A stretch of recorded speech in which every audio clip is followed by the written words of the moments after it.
अस्सलामु अलैकुम। आज हम बुनियादी शक्लों की चंद मिसालें देखेंगे।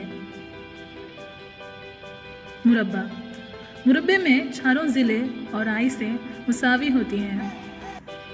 इसकी मिसालें हैं शतरंज का तख्ता, कैरम का तख्ता और तस्वीर।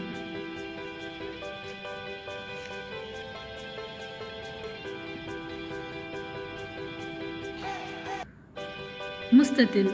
मुस्ततिल में 4 ज़िले और 4 आइसें होती हैं। इसकी मिसालें हैं लिखने का तख्ता, टेलीविज़न और स्केल।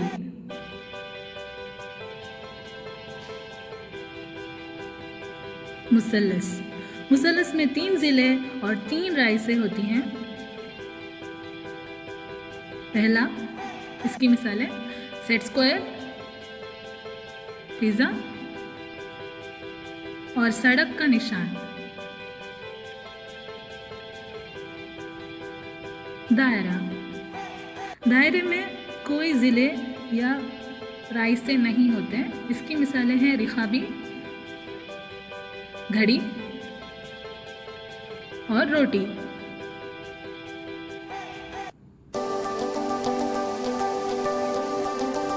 हमारे साथ बने रहने के लिए शुक्रिया।